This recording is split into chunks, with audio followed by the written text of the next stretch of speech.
예, 오늘 고려시대 얘기는 4강인데 아마 가장 쇼킹할 수가 있어요.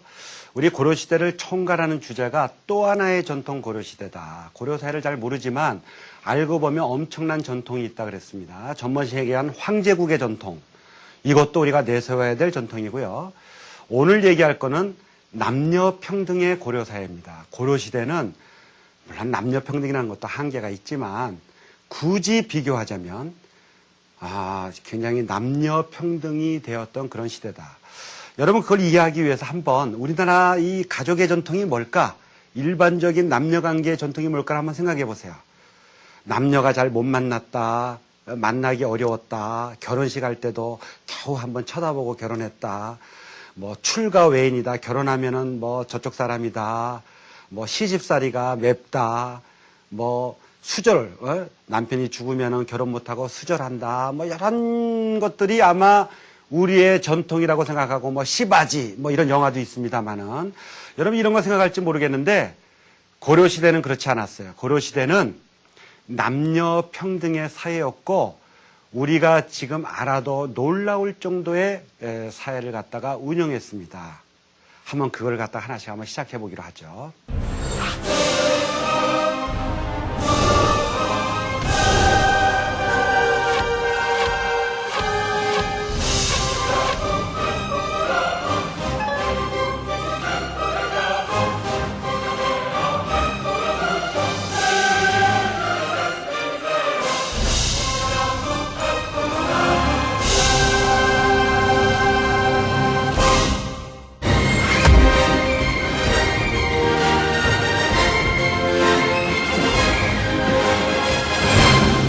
고려시대는요, 남녀의 만남이 자유로웠어요. 물론 이것도 상대적입니다. 오늘날처럼 완전 자유연애냐, 뭐 이렇게까지 얘기할 수는 없지만 다른 시대하고 비교하면은 기본적으로 자유연애 시대요, 굉장히 남녀가 자유로웠다. 대표적으로 뭘 보면 아냐면요, 노래를 보면 알아요. 이 노래가 중요합니다. 노래 사회사라는 게 있어요. 여러분들 노래 좋아하시죠?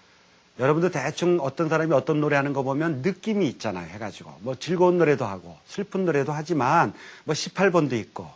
그러나 백성들이 어떤 노래를 부르느냐를 보면은 그걸 알 수 있는 거예요. 그래서 옛날부터 내려오던 중요한 경전이 있는데 우리가 사서삼경 이렇게 얘기합니다. 유교의 경전이죠. 사서삼경 혹시 외우세요? 네?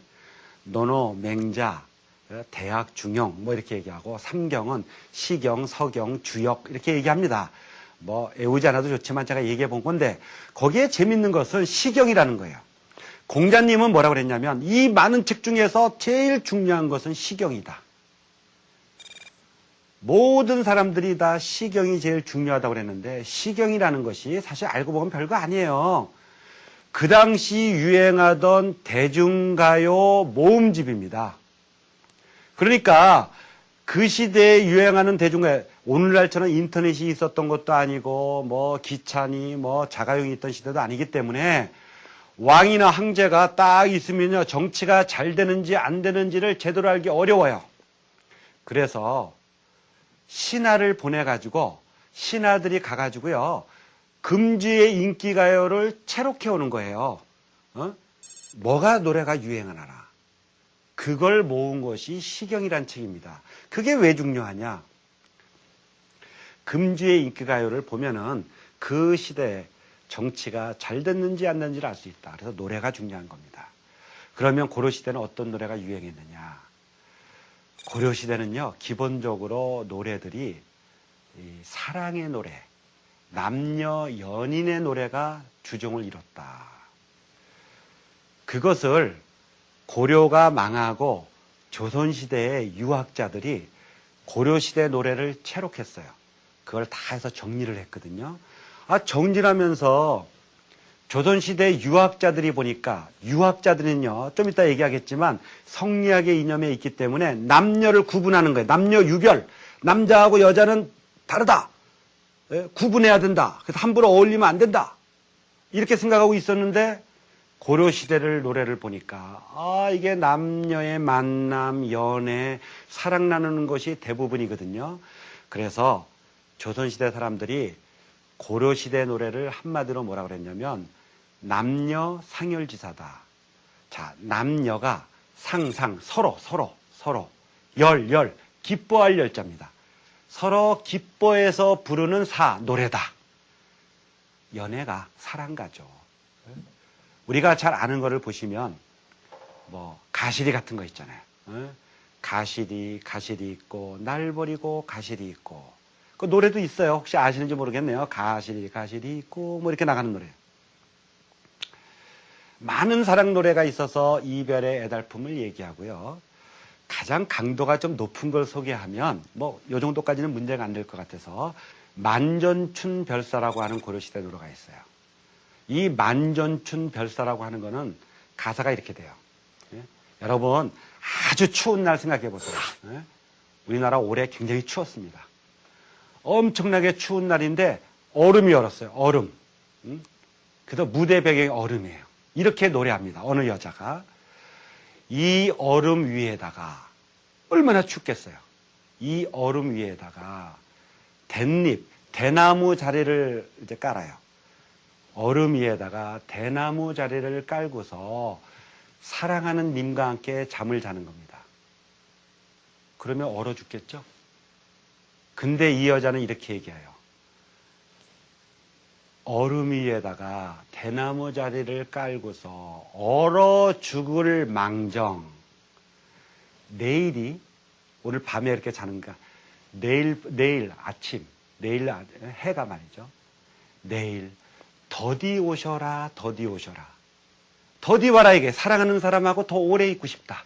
얼음 위에 대나무 자리에서 얼어 죽을 망정. 이게 이제 얼마나 애절한 노래입니까? 해가지고 이런 것이 남녀 상열지사고, 우리는 그것을 뭘 볼 수 있냐면 이런 걸 통해서 고려시대가 굉장히 자유로운 시대였다.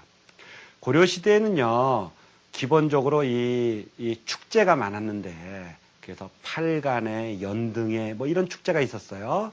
연등에는 이 불교 국가였기 때문에 4월 촛바일 날 이런 연등에 하는 것이고, 그 다음에 팔간에 그래서 전통 축제예요. 이런 축제 날은 남녀가 모여가지고 자유롭게 만나고 사실 미팅하는 날입니다. 남녀의 만남이 자유로웠고, 그래서 노래도 남녀 상열지사로 나갔다. 요게 비교를 하면요, 조선시대에 가장 유행하는 말로 우리가 비교를 하면 알기 쉬운데, 조선시대에 가면은 남녀의 만남이 자유로운 것이 아니라 어떻게 돼요? 남녀 7세 부동석. 우리 대표적으로 하는 거죠. 남자 여자가 7살만 되면은 같이 앉으면 안 된다. 자리를 같이 하면 안 된다. 같이 만날 수 없다는 거예요. 7살만 되면 벌써 떨어져 있어야 된다. 이게 남녀 유별이에요. 남자 여자는 구분이 있다. 이러한 성리학의 원칙에 의해 가지고 남녀 구분한다. 그래서 생각을 해보세요. 남녀 상열지사로 자유롭게 만나던 사회가 고려시대요. 조선시대의 경우에는 성리학에 의해서 남녀가 자주 못 만나는 시대, 특별한 날에만 만날 수 있는 그런 시대가 고려시대하고 조선시대의 모습이다.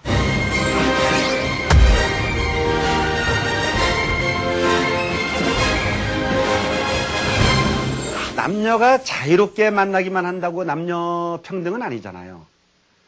남녀 평등이 이루어지려면요, 무엇보다도 재산 상속이, 부모님한테 재산을 받는데 재산 상속이 남자, 여자, 아들, 딸이 똑같이 받아야 돼요. 그게 어떤 면에서 진정한 또 남녀 평등 중에 하나거든요.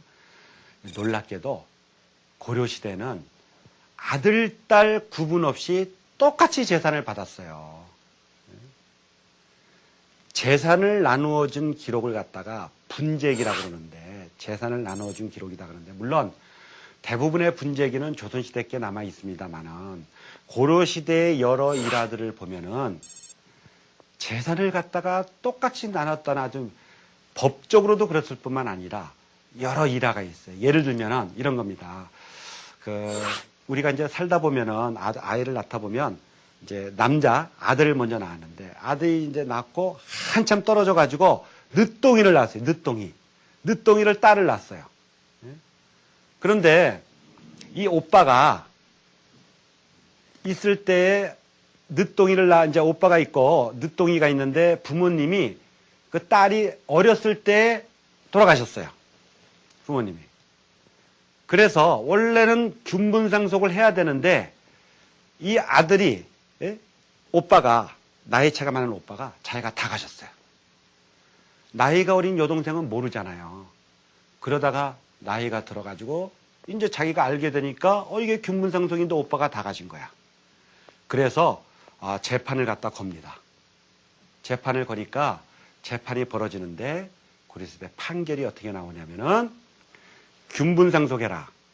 균분상속, 너의 재산을 균분상속하는데 그동안에 오빠가 다 가졌으니까 재산도 좀 불렸을 거 아니에요? 그래서 어떻게 판결이 나냐면 균분상속하되 네가 몇 년 동안 계속해서 불린 재산까지도 감안해가지고 균분상속해라.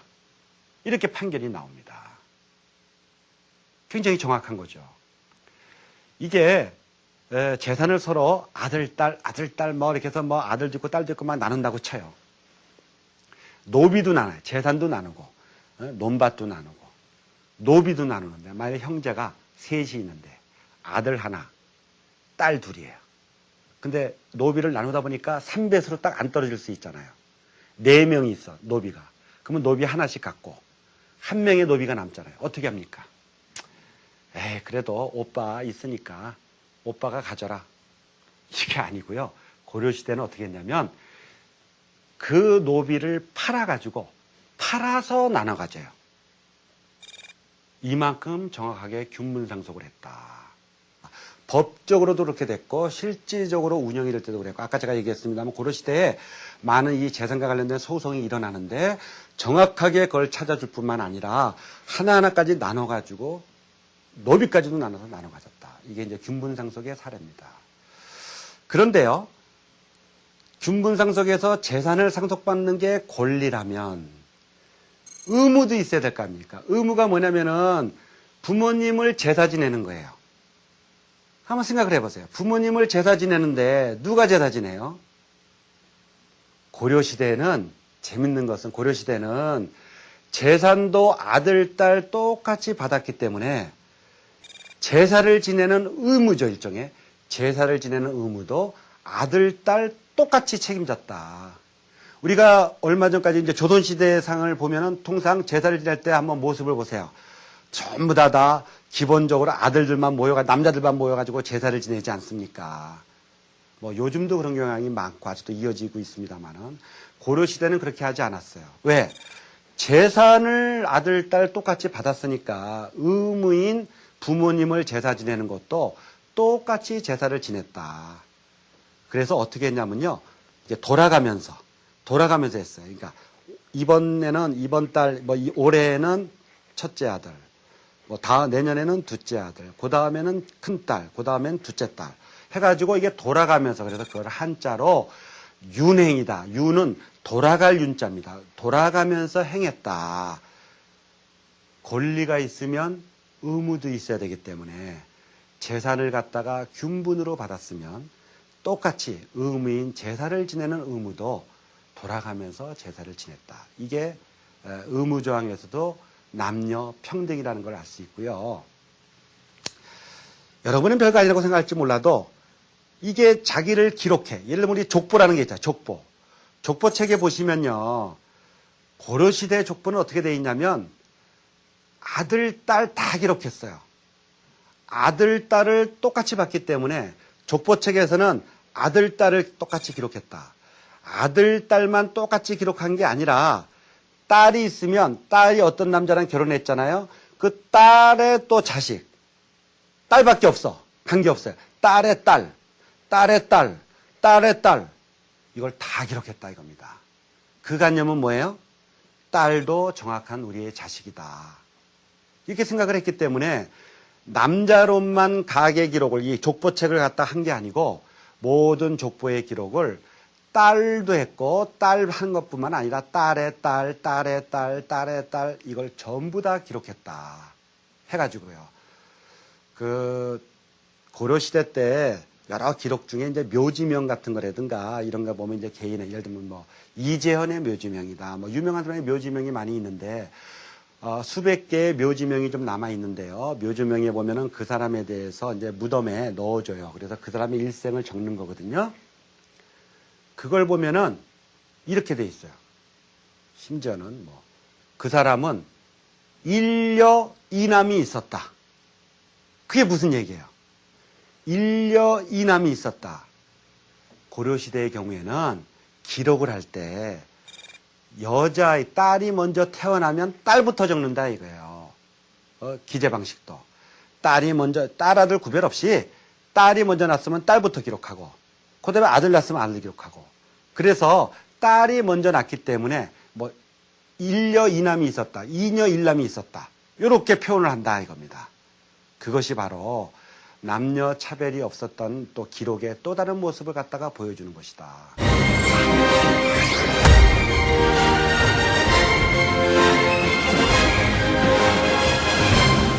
혼인을 하면요, 여러분, 혼인하고서는 이제 어디에 사냐가 굉장히 중요해요. 여러분, 지금도 이제 우리 윗사람들이나 이렇게 한번 보세요. 결혼한 다음에 어디에 사느냐. 요즘은 핵가족이기 때문에 결혼한 다음에 독립해서 사는 경우가 많지만, 만약에 부모님하고 같이 산다면 결혼한 다음에 남자집에 가서 같이 사느냐, 여자집에서 같이 사느냐. 여자집이면 우리가 처갓집 그러죠. 남자집에 가가지고 남편 남자집에 가서 같이 사느냐, 아니면 장인 장모가 있는 여자집에 가서 사느냐.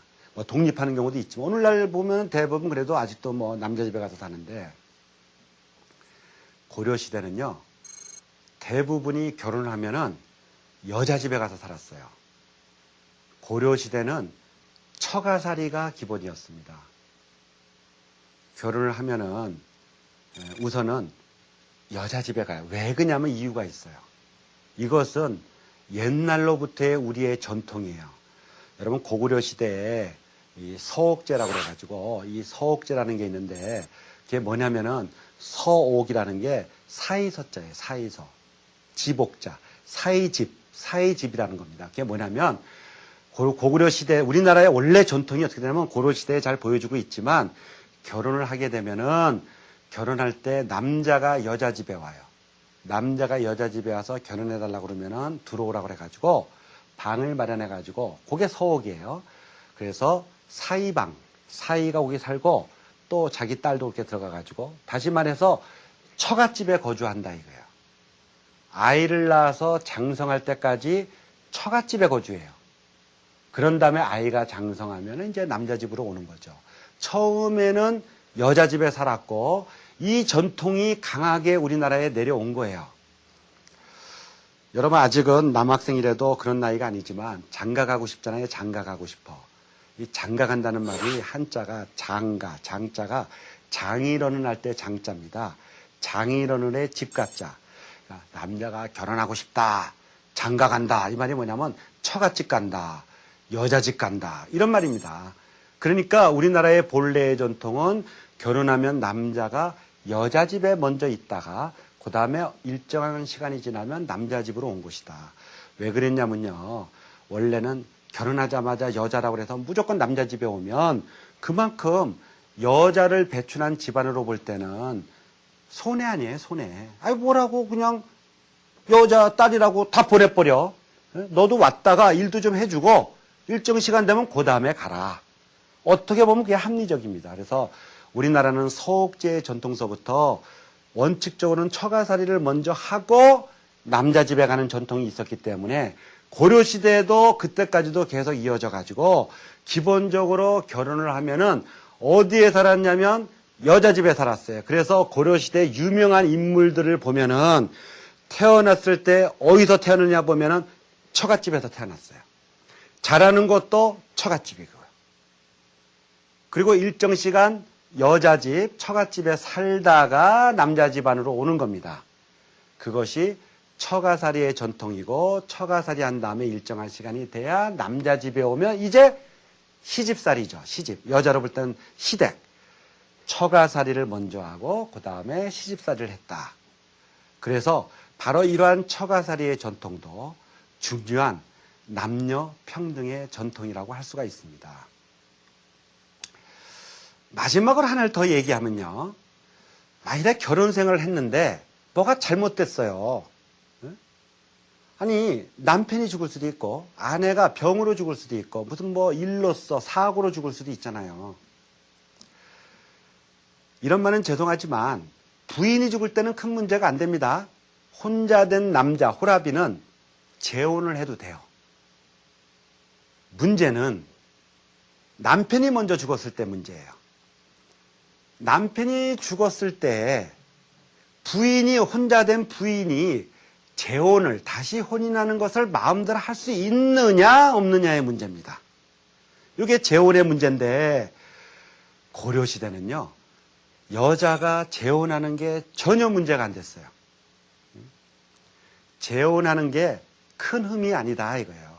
얼마든지 재혼할 수 있었고, 그걸 단적으로 보여주는 아주 최고의 예는 재혼한 여자가 왕비도 돼요. 왕비도.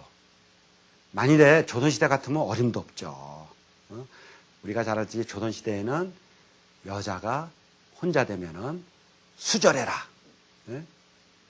두 임금을 섬길 수 없듯이 어떻게 두 남편, 두 지아비, 두 남편을 섬기냐? 수절해라.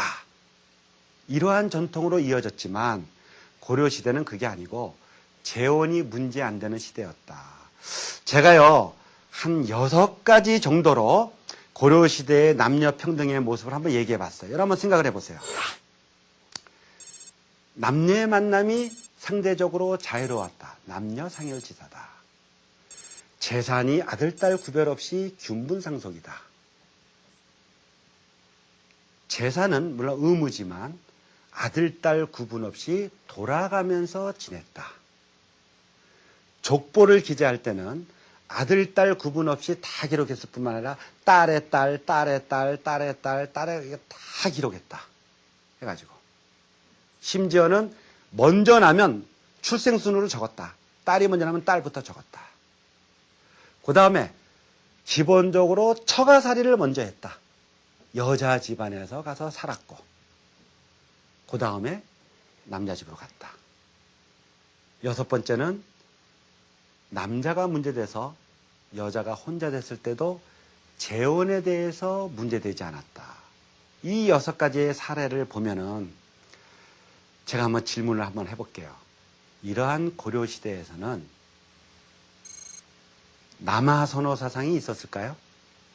만약에 어느 집이 남자가 없어요. 아들이 없다, 이거 아들이 없다.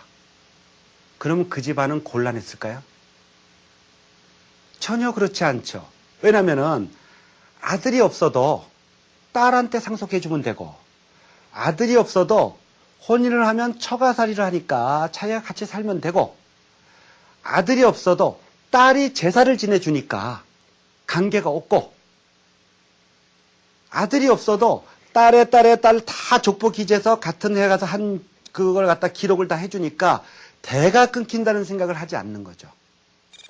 그래서 고려시대에는 아들 서로 사랑이 없었습니다. 그걸 뭘 보면 아냐면 고려시대의 많은 지식인들, 관료, 귀족들은요, 보면요, 2년만 있었다, 1년만 있었다. 아들 없는 사람 수두룩해요. 조선시대에는 그런 경우에 아들이 없으면 대가 끊긴다고 생각한 거예요. 딸은 아무리 많아도 아들로만 대를 이어진다고 생각했고, 그래서 아들만 족보에 기재했습니다. 아들만 기록했기 때문에 아들이 없으면 대가 끊어진다. 그래가지고 양자제도를 둔 거 아닙니까? 양자제도. 양자를 데려온단 말이에요. 그래서 아들이 없지만 다른 동생이라든가 친척에서 온 사람을 이 양자를 이었는데, 당연히 고려시대에는 양자제도가 발전하지 않았다. 이런 걸 알 수 있어요.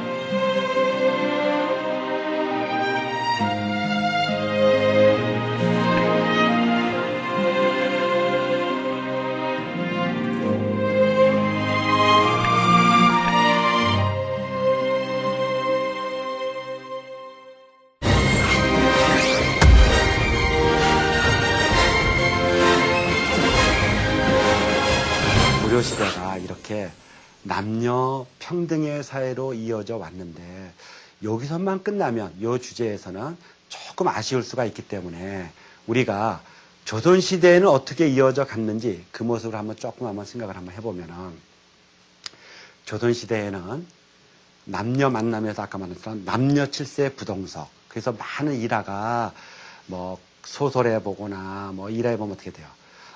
기본적으로 이렇게 해서 책을 읽고 하늘천 따지 해서 어린 시절에 막 읽고 있는데 예? 그 여자아이도 읽고 있고 남자아이도 읽고 있는데 그거를 보고 싶어서 어린 시절에 담 넘어서 이렇게 몰래 보는 그러한 일화가 남녀 칠세 부동석이기 때문에 그렇게 이루어지는 것이죠. 해가지고 그러다가 어느 축제날, 뭐 단오날 같은 때, 춘향전이 이제 단오날인데 단오날 같은 때 한번 축제나니까 모두 나와서 여자애들은 그네 타고, 뭐 이런 거 보니까 보면서 그때 발견하는 거죠. 예를 들면은 그것도 그네 막 타는 것도 사실은 어염집. 양반의 딸들이 마음껏 뛰는 건 아니에요. 그렇게까지 못합니다, 사실은. 그래도 축제날 정도는 이제 남녀의 얼굴을 좀 볼 수 있지만, 원칙적으로 남녀 칠세 부동석인 사회하고 남녀 상열지사로 남녀의 만남이 자유로웠던 시대하고는 다른 거 아니냐. 요 차이가 있고요. 균분상속에 있어가지고 고려시대는 아들, 딸 다 상속을 하지만 조선시대의 경우에는 그렇지가 않잖아요. 아들한테만 줬다. 심지어는 아들 중에서도 장남 위주로 몰아준다. 재산은 아들, 딸 주다가 조선시대 오면은 역시 아들 위주로. 왜? 아들만 재산을 받았기 때문에 아들 위주로 그걸 책임을 지는 겁니다. 해가지고. 족보, 마찬가지로 조선시대 족보 보면요. 전부 다 아들만 기록되어 있어요. 아들만. 해가지고. 근데 고려시대 족보는요. 딸 하니까 고려시대의 기록은 굉장히 복잡합니다. 해가지고. 왕실의 족보도 마찬가지고요. 처가살이. 아까도 얘기했지만. 그래서 고려시대는 처가살이요. 조선시대에는 시집살이다. 그래서 우리가 조선시대에 뭐 일화보면 많잖아요. 뭐 고치장이 맵다 한들 뭐 시집살이보다 매울 소냐 뭐 그래서 눈물 찍찍찍찍 흘리고 그리고 여자가 시집 가면은 그 집 사람이다. 이게 출가 외인 아닙니까? 출가하면 결혼을 하면 외인 바깥 사람이다. 우리 집에서 결혼을 하면 너 시집 가면은 그쪽 사람이다. 거기서 죽을 때까지 있어라. 이게 이제 출가 외인인데 어림도 없는 얘기죠. 고려시대의 경우에는 그게 아니라 처가살이를 했다 이겁니다. 마지막으로 재혼입니다. 이 재혼도 사실 생각하면 굉장히 중요한 거예요. 왜냐하면 한 사람이 여러 일을 해서 혼자가 됐는데 이 혼자 된 사람이 고려시대는 재혼이 문제가 안 되는데 조선시대는 재혼하면 안 되고 수절을 해라. 그래서 참고서 수절을 하면 잘했다. 그래가지고 우리가 연료문을 세워주지 않습니까? 연료로다.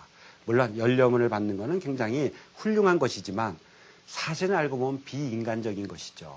해가지고 이러한 변화인데 이러한 변화가 고려에서 조선의 차이입니다. 분명히 이해하시겠죠? 고려시대의 남녀 평등에서 조선시대에 이렇게 남녀 구분, 어떤 면에서 남녀 차별로 바뀌는데 왜 그렇게 됐느냐? 고려시대에는 그렇지 않았지만 조선시대에는 국교가 성리학이었기 때문에 성리학. 성리학은 제가 전번 시간에도 잠깐 얘기했습니다만은 심오한 철학 이론이 있지만 사회에 적용될 때는 자꾸 구분하는 거예요. 구분해요. 임금과 신하는 다르다. 전번 시대에는 화이론. 화와 이는 다르다. 황제와 제후는 다르다. 이 구분하는 건데 가장 큰 게 남자와 여자는 다르다. 남편과 부인은 다르다. 여기에 입각해서 모든 논리가 이루어지기 때문에 조선은 성리학을 국교로 했기 때문에 남녀가 다 구분되는 거예요. 집도 마찬가지입니다. 집도. 고려시대 집하고 조선시대 집 구조가 틀린 거예요. 같은 집도 조선시대는 그래서 저 안쪽에 여러분 집을 보시면 한옥 같은 데 보면 저 안쪽에 부인이 거주하는 안채가 있고 똑같이 살질 않아요. 같이 안 잡니다.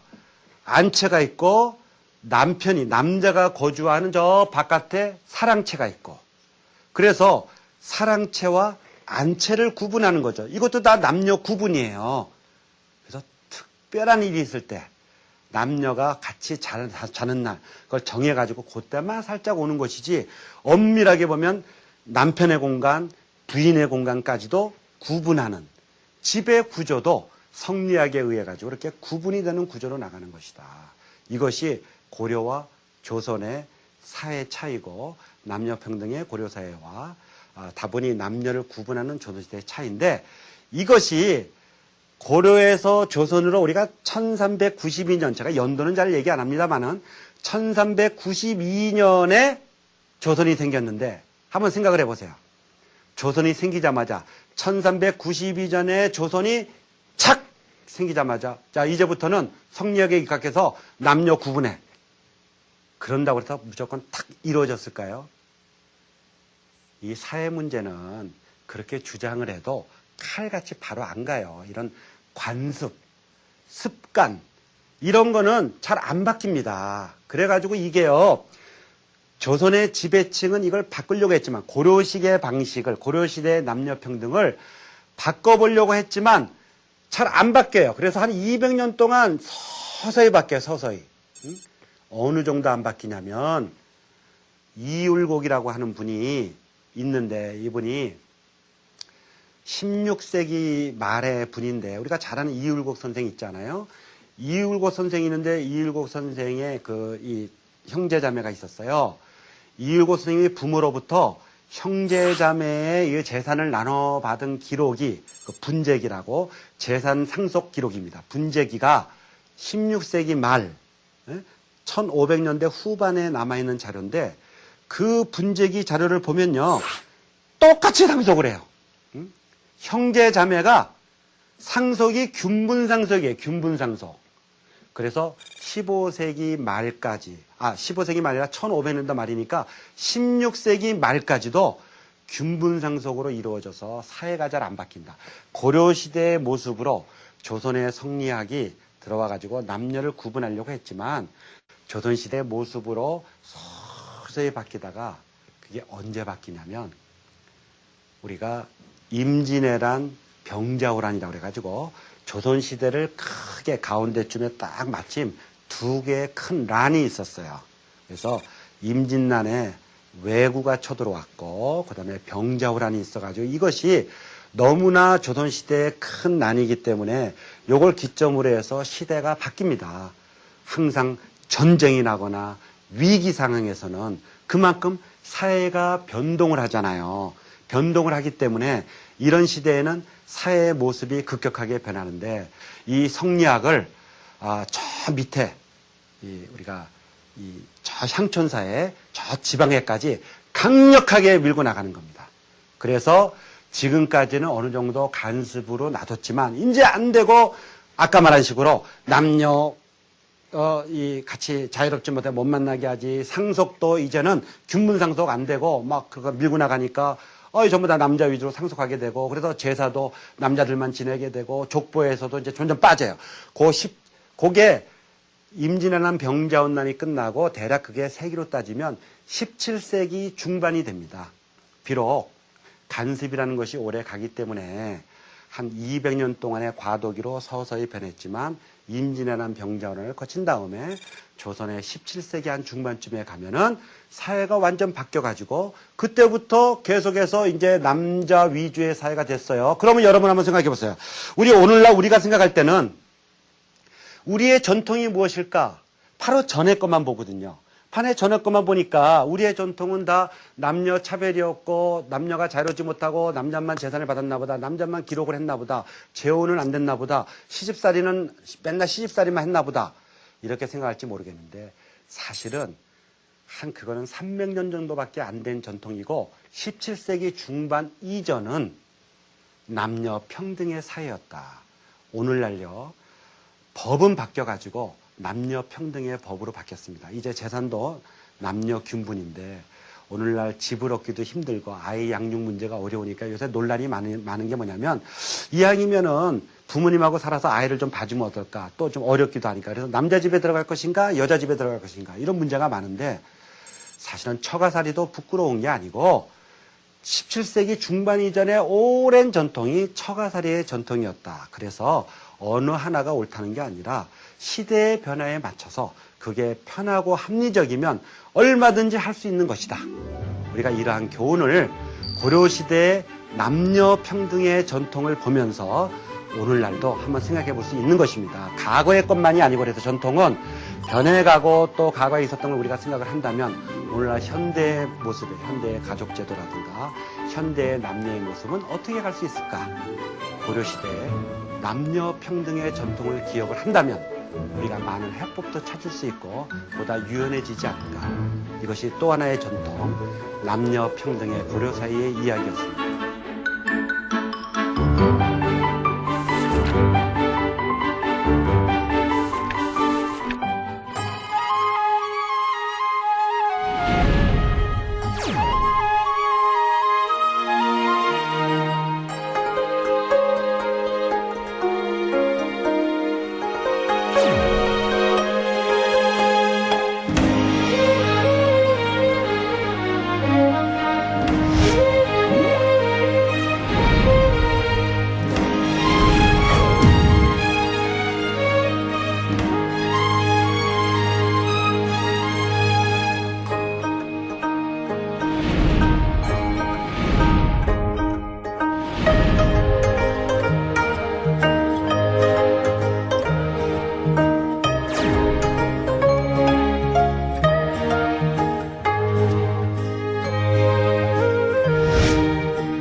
있고 뭐 이렇게 나가는 노래. 많은 사랑 노래가 있어서 이별의 애달픔을 얘기하고요. 가장 강도가 좀 높은 걸 소개하면 뭐 요 정도까지는 문제가 안 될 것 같아서 만전춘 별사라고 하는 고려시대 노래가 있어요. 이 만전춘 별사라고 하는 거는 가사가 이렇게 돼요. 예? 여러분 아주 추운 날 생각해 보세요. 예? 우리나라 올해 굉장히 추웠습니다. 엄청나게 추운 날인데 얼음이 얼었어요. 얼음. 그래서 무대 배경이 얼음이에요. 이렇게 노래합니다. 어느 여자가. 이 얼음 위에다가 얼마나 춥겠어요. 이 얼음 위에다가 댄잎, 대나무 자리를 이제 깔아요. 얼음 위에다가 대나무 자리를 깔고서 사랑하는 님과 함께 잠을 자는 겁니다. 그러면 얼어 죽겠죠? 근데 이 여자는 이렇게 얘기해요. 얼음 위에다가 대나무 자리를 깔고서 얼어 죽을 망정. 내일이 오늘 밤에 이렇게 자는가? 내일 아침, 내일 해가 말이죠. 내일 더디 오셔라, 더디 오셔라. 더디 와라 이게 사랑하는 사람하고 더 오래 있고 싶다. 얼음 위에 대나무 자리에서 얼어 죽을 망정. 이게 이제 얼마나 애절한 노래입니까? 해가지고 이런 것이 남녀 상열지사고 우리는 그것을 뭘 볼 수 있냐면 이런 걸 통해서 고려시대가 굉장히 자유로운 시대였다.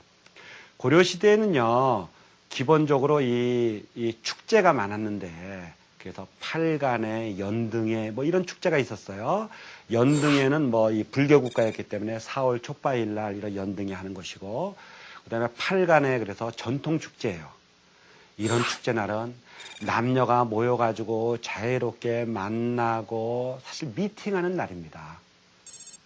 남녀의 만남이 자유로웠고 그래서 노래도 남녀 상열지사로 나갔다.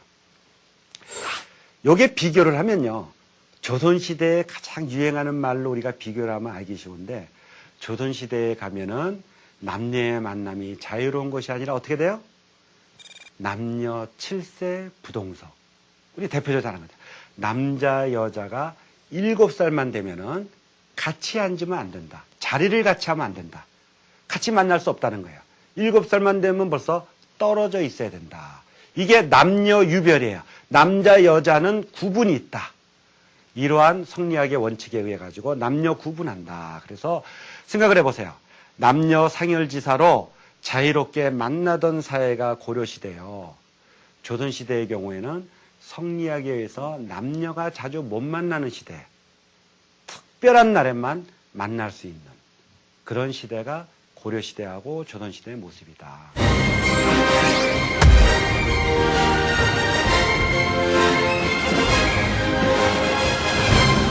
남녀가 자유롭게 만나기만 한다고 남녀 평등은 아니잖아요. 남녀 평등이 이루어지려면요, 무엇보다도 재산 상속이, 부모님한테 재산을 받는데 재산 상속이 남자, 여자, 아들, 딸이 똑같이 받아야 돼요. 그게 어떤 면에서 진정한 또 남녀 평등 중에 하나거든요. 놀랍게도 고려시대는 아들, 딸 구분 없이 똑같이 재산을 받았어요.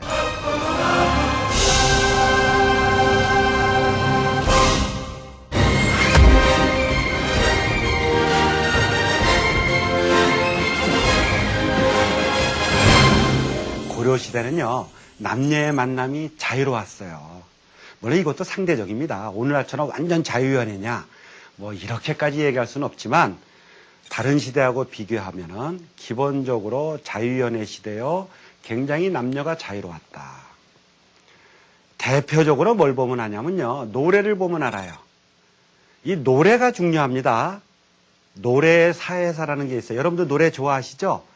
여러분들 대충 어떤 사람이 어떤 노래 하는 거 보면 느낌이 있잖아요. 해가지고 뭐 즐거운 노래도 하고 슬픈 노래도 하지만 뭐 18번도 있고.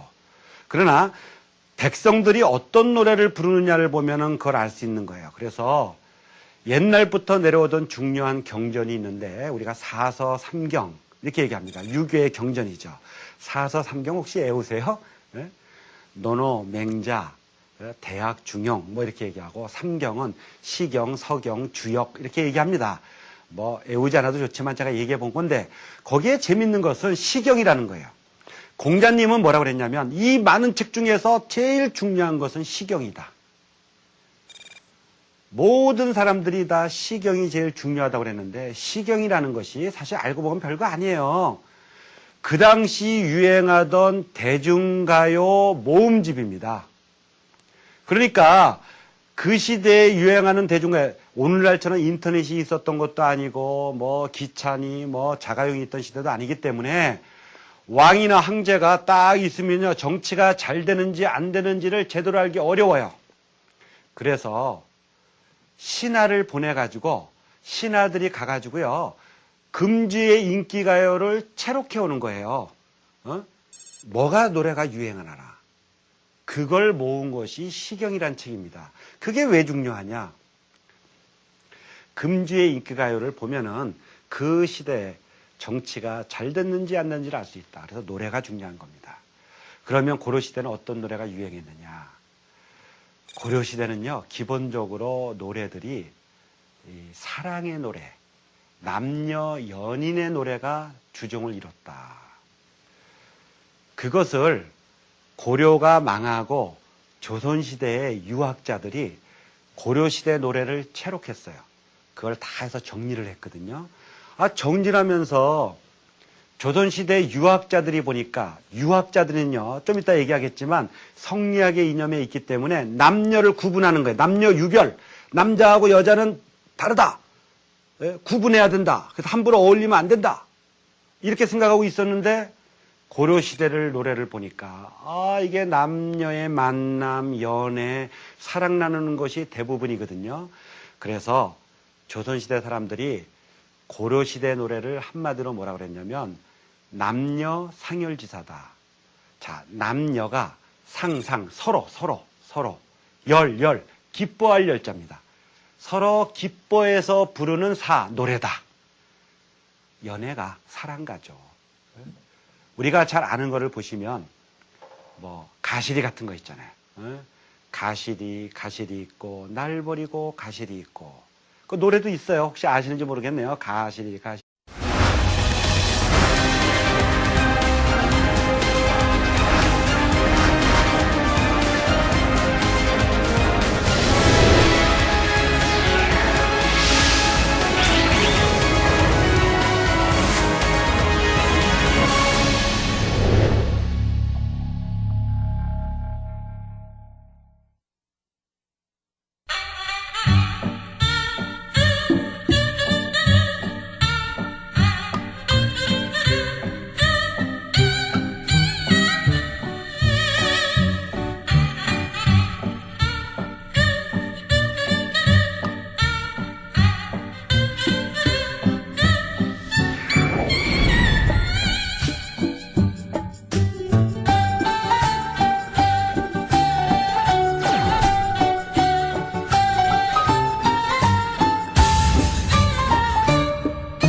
오늘 고려시대 얘기는 4강인데 아마 가장 쇼킹할 수가 있어요. 우리 고려시대를 총괄하는 주제가 또 하나의 전통 고려시대다. 고려사회를 잘 모르지만 알고 보면 엄청난 전통이 있다 그랬습니다. 전번시에 얘기한 황제국의 전통. 이것도 우리가 내세워야 될 전통이고요. 오늘 얘기할 거는 남녀평등의 고려사회입니다. 고려시대는 물론 남녀평등이라는 것도 한계가 있지만 굳이 비교하자면 굉장히 남녀평등이 되었던 그런 시대다. 여러분 그걸 이해하기 위해서 한번 우리나라 이 가족의 전통이 뭘까? 일반적인 남녀관계의 전통이 뭘까? 한번 생각해 보세요. 남녀가 잘 못 만났다. 만나기 어려웠다. 결혼식 할 때도 겨우 한번 쳐다보고 결혼했다. 뭐 출가 외인이다. 결혼하면은 뭐 저쪽 사람이다. 뭐 시집살이가 맵다.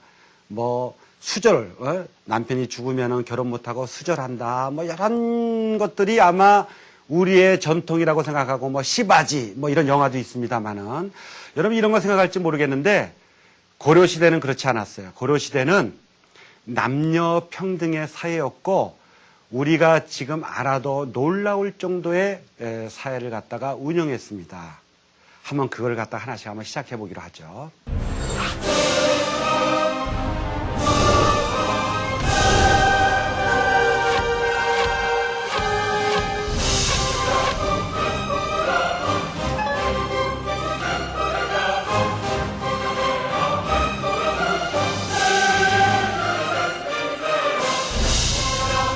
똑같이 받았으니까 의무인 부모님을 제사 지내는 것도 똑같이 제사를 지냈다. 그래서 어떻게 했냐면요. 이제 돌아가면서 했어요. 그러니까 이번 달, 올해는 첫째 아들, 내년에는 둘째 아들, 그 다음에는 큰 딸, 그 다음엔 둘째 딸. 해가지고 이게 돌아가면서 그래서 그걸 한자로 윤행이다. 윤은 돌아갈 윤자입니다. 돌아가면서 행했다. 권리가 있으면 의무도 있어야 되기 때문에 제사를 갖다가 균분으로 받았으면 똑같이 의무인 제사를 지내는 의무도 돌아가면서 제사를 지냈다. 이게 의무조항에서도 남녀 평등이라는 걸 알 수 있고요. 여러분은 별거 아니라고 생각할지 몰라도 이게 자기를 기록해. 예를 들면 우리 족보라는 게 있잖아요. 족보책에 보시면요. 고려시대 족보는 어떻게 돼 있냐면 아들, 딸 다 기록했어요. 아들, 딸을 똑같이 봤기 때문에 족보책에서는 아들, 딸을 똑같이 기록했다. 아들, 딸만 똑같이 기록한 게 아니라 딸이 있으면 딸이 어떤 남자랑 결혼했잖아요. 그 딸의 또 자식. 딸밖에 없어. 관계없어요. 딸의 딸, 딸의 딸, 딸의 딸. 이걸 다 기록했다 이겁니다. 그 관념은 뭐예요? 딸도 정확한 우리의 자식이다. 이렇게 생각을 했기 때문에 남자론만 가계 기록을 이 족보책을 갖다 한 게 아니고 모든 족보의 기록을 딸도 했고 딸 한 것뿐만 아니라 딸의 딸, 딸의 딸, 딸의 딸 이걸 전부 다 기록했다 해가지고요. 그 고려시대 때 여러 기록 중에 이제 묘지명 같은 거라든가 이런 거 보면 이제 개인의 예를 들면 뭐 이재헌의 묘지명이다. 뭐 유명한 사람의 묘지명이 많이 있는데 수백 개의 묘지명이 좀 남아 있는데요. 묘지명에 보면은 그 사람에 대해서 이제 무덤에 넣어줘요. 그래서 그 사람의 일생을 적는 거거든요. 그걸 보면은 이렇게 돼 있어요. 심지어는 뭐 그 사람은 일녀 이남이 있었다. 그게 무슨 얘기예요? 일녀 이남이 있었다. 고려시대의 경우에는 기록을 할 때 여자의 딸이 먼저 태어나면 딸부터 적는다 이거예요. 기재 방식도. 딸이 먼저, 딸 아들 구별 없이 딸이 먼저 낳았으면 딸부터 기록하고, 그 다음에 아들 낳았으면 아들 기록하고. 그래서 딸이 먼저 낳기 때문에 뭐, 일녀 이남이 있었다. 이녀 일남이 있었다. 이렇게 표현을 한다 이겁니다. 그것이 바로 남녀 차별이 없었던 또 기록의 또 다른 모습을 갖다가 보여주는 것이다.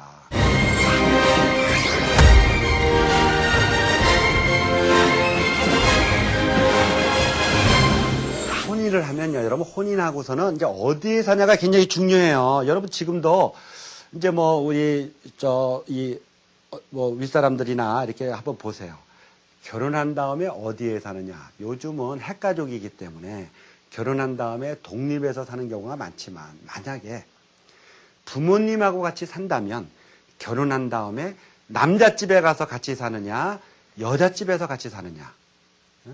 여자집이면 우리가 처갓집 그러죠. 남자집에 가가지고 남편 남자집에 가서 같이 사느냐, 아니면 장인 장모가 있는 여자집에 가서 사느냐.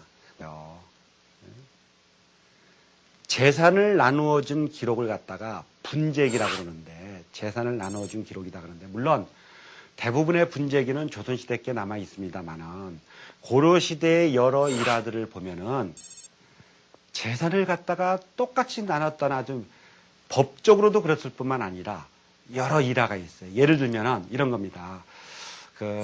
우리가 이제 살다 보면은 아이를 낳다 보면 이제 남자 아들을 먼저 낳았는데 아들이 이제 낳고 한참 떨어져 가지고 늦둥이를 낳았어요. 늦둥이를 딸을 낳았어요. 그런데 이 오빠가 있을 때 늦둥이를 이제 오빠가 있고 늦둥이가 있는데 부모님이 그 딸이 어렸을 때 돌아가셨어요. 부모님이. 그래서 원래는 균분상속을 해야 되는데 이 아들이 오빠가 나이 차가 많은 오빠가 자기가 다 가셨어요. 나이가 어린 여동생은 모르잖아요. 그러다가 나이가 들어가지고 이제 자기가 알게 되니까 이게 균분상속인데 오빠가 다 가신 거야. 그래서 재판을 갖다 겁니다. 재판을 거니까 재판이 벌어지는데 고려시대 판결이 어떻게 나오냐면은 균분상속해라. 균분상속, 너의 재산을 균분상속하는데 그동안에 오빠가 다 가졌으니까 재산도 좀 불렸을 거 아니에요? 그래서 어떻게 판결이 나냐면 균분상속하되 네가 몇 년 동안 계속해서 불린 재산까지도 감안해가지고 균분상속해라. 이렇게 판결이 나옵니다. 굉장히 정확한 거죠. 이게 재산을 서로 아들, 딸 뭐 이렇게 해서 뭐 아들 짓고 딸 짓고 막 나눈다고 쳐요. 노비도 나눠요. 재산도 나누고 논밭도 나누고 노비도 나누는데 만약에 형제가 셋이 있는데 아들 하나, 딸 둘이에요. 근데 노비를 나누다 보니까 3배수로 딱 안 떨어질 수 있잖아요. 4명이 있어, 노비가. 그러면 노비 하나씩 갖고 한 명의 노비가 남잖아요. 어떻게 합니까? 그래도 오빠 있으니까 오빠가 가져라. 이게 아니고요. 고려시대는 어떻게 했냐면 그 노비를 팔아서 나눠 가져요. 이만큼 정확하게 균문상속을 했다. 법적으로도 그렇게 됐고 실질적으로 운영이 될 때도 그랬고 아까 제가 얘기했습니다만 고려시대에 많은 이 재산과 관련된 소송이 일어나는데 정확하게 그걸 찾아줄 뿐만 아니라 하나하나까지 나눠가지고 노비까지도 나눠 가졌다. 이게 이제 균분상속의 사례입니다. 그런데요, 균분상속에서 재산을 상속받는 게 권리라면 의무도 있어야 될 거 아닙니까? 의무가 뭐냐면은 부모님을 제사 지내는 거예요. 한번 생각을 해보세요. 부모님을 제사 지내는데 누가 제사 지내요? 고려시대에는 재밌는 것은 고려시대는 재산도 아들, 딸 똑같이 받았기 때문에 제사를 지내는 의무죠, 일종의. 제사를 지내는 의무도 아들, 딸 똑같이 책임졌다. 우리가 얼마 전까지 이제 조선시대의 상을 보면은 통상 제사를 지낼 때 한번 모습을 보세요. 전부 다 기본적으로 아들들만 남자들만 모여가지고 제사를 지내지 않습니까? 뭐 요즘도 그런 경향이 많고 아직도 이어지고 있습니다만은 고려시대는 그렇게 하지 않았어요. 왜? 재산을 아들,